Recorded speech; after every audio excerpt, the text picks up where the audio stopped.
안녕하세요. 새해 다짐, 혹시 작심삼일로 끝나서 좀 허탈했던 경험 다들 있으시죠? 오늘은 성경 사사기에 나오는 에훗이라는 인물의 이야기를 통해서 진짜 변화는 과연 어디서 시작되는 건지 한번 같이 이야기 나눠보려고 합니다. 오늘의 주제, 바로 돌 뜨는 곳에서부터 왕이신 예수께로입니다. 자, 그럼 시작해볼까요? 우리가 새해에 되면 정말 많은 계획을 세우잖아요. 올해는 좀 더 건강해져야지, 관계도 좀 개선하고, 재정 관리도 똑바로 해야지. 그런데 참 이상하게도 얼마 지나지 않아서 작년과 똑같은 문제들 앞에서 또다시 막막함을 느끼고 있는 자신을 발견할 때가 많아요. 왜 그럴까요? 도대체 뭐가 문제일까요? 우리가 놓치고 있는 비밀이 뭘까요? 오늘 이야기의 핵심은 바로 이겁니다. 진짜 해답은 더 나은 계획에 있지 않다는 거예요. 진짜 변화는요, 목표를 세우기 그 이전에 우리 마음의 방향 자체를 바꾸는 것, 바로 돌아섬에서 시작된다고 성경은 말하고 있거든요. 이게 과연 무슨 의미일까요? 자, 그렇다면 이 돌아섬이라는 여정은 어디서부터 시작되는 걸까요? 놀랍게도 그 시작은 우리의 어떤 굳은 결심이 아닙니다. 오히려 우리의 가장 연약한 순간, 정말 간절하게 도와주세요 라고 외치는 바로 그 지점에서부터 시작된다는 거죠. 사사기 3장 15절을 보면 이스라엘 자손이 여호와께 부르짖었다는 표현이 나와요. 이 부르짖음, 이게 정말 중요합니다. 이건 그냥 기도했다는 정도가 아니라 하나님, 더는 제 힘으로는 안 되겠습니다 라고 그냥 두 손 두 발 다 드는 바로 그 순간에 말하는 거거든요. 혹시 이런 경험 해보신 적 없으세요? 우리가 어떻게든 길을 만들어 보려고 애쓰는 걸 멈추고 부르짖을 때 바로 그때 비로소 하나님께서 길을 열기 시작하신다는 겁니다. 그런데 하나님께서 길을 여시는 방식은 정말 흥미롭습니다. 우리가 전혀 예상하지 못한 방법이거든요. 오늘 이야기의 주인공, 에훗을 통해서 하나님께서 우리의 약점과 단점을 어떻게 사용하시는지 한번 자세히 들여다보겠습니다.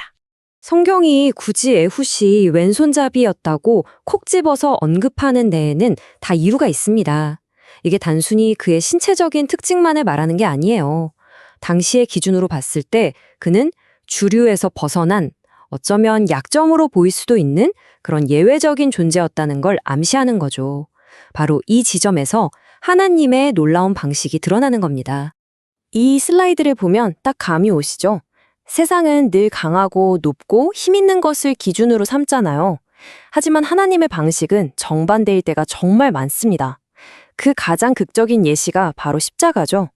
세상은 힘으로 이기라고 소리치지만 예수님은 사랑으로 이기셨습니다. 높아지라고 하지만 스스로 가장 낮은 곳으로 가셨죠. 이처럼 하나님은 세상이 약하다고 여기는 바로 그 자리를 통해서 당신의 일을 이루시는 분입니다. 에훗은 모압 왕에게 곡물을 바쳤습니다.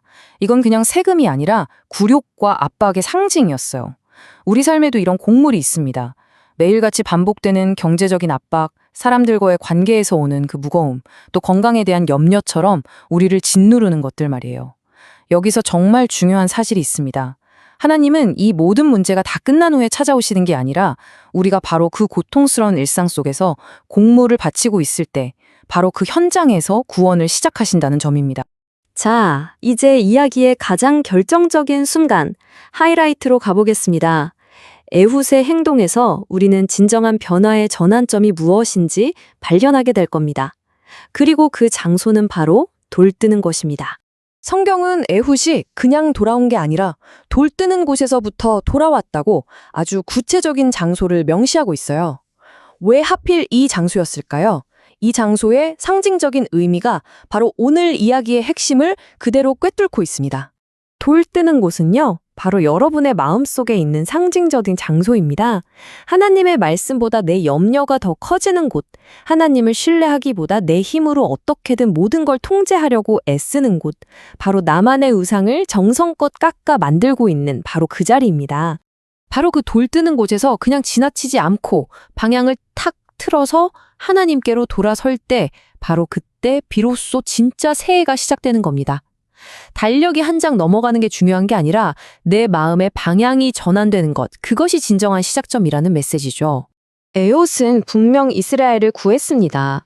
하지만 사사기의 이야기는 우리에게 더 근본적인 질문을 던지고 있어요. 인간 영웅의 일시적인 승리를 넘어서서 우리 삶에 필요한 영원한 해결책은 과연 무엇일까요? 누가 우리의 진짜 왕이 되어야 할까요? 이 비교가 모든 것을 말해줍니다. 에훗은 한 시대의 억압을 끝낸 훌륭한 구원자였지만 이스라엘의 죄라는 그 근본적인 문제는 해결하지 못했어요. 그래서 고통의 역사는 계속해서 반복되죠. 결국 사사기는 우리에게 이렇게 외치고 있는 겁니다. 우리에게 필요한 것은 더 나은 인간 영웅이 아니라 죄의 뿌리 자체를 뽑아내실 단 한 분, 참된 왕이라고 말이죠. 그리고 그 왕이 바로 예수 그리스도이십니다. 그래서 결정적인 지점은 바로 이겁니다. 진짜 변화는 올해는 제가 한번 잘해볼게요 라는 나의 결심에서 오는 게 아니에요. 예수님이 내 삶의 왕이십니다 라는 고백과 그분의 통치 아래로 들어가는 순종에서 시작됩니다. 내 삶의 왕자를 과연 누구에게 내어드릴 것인가? 바로 그 문제인 거죠. 그렇다면 예수님을 왕으로 모신다는 건 구체적으로 어떻게 살아내는 걸 의미할까요? 이건 어떤 거창한 사건이 아니라 아주 작고 구체적인 일상의 순종에서 증명되는 겁니다. 바로 이런 것들이에요. 불안할 때 스마트폰부터 찾는 대신에 잠시 멈춰서 기도하는 순종.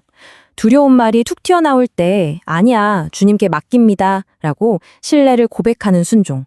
자꾸 남과 비교하는 마음을 딱 끊고 감사를 선택하는 순종. 이렇게 작아 보이는 순종들이 하나하나 모여서 예수님이 내 삶의 진짜 왕이심을 우리의 삶으로 증명해내는 것입니다. 오늘 이 내용을 마무리하면서 여러분 각자에게 이 질문을 드리고 싶습니다. 여러분의 삶에서 말씀보다 염려가 더 커지고 하나님보다 내 힘을 의지하게 만드는 그 돌 뜨는 곳은 어딘가요?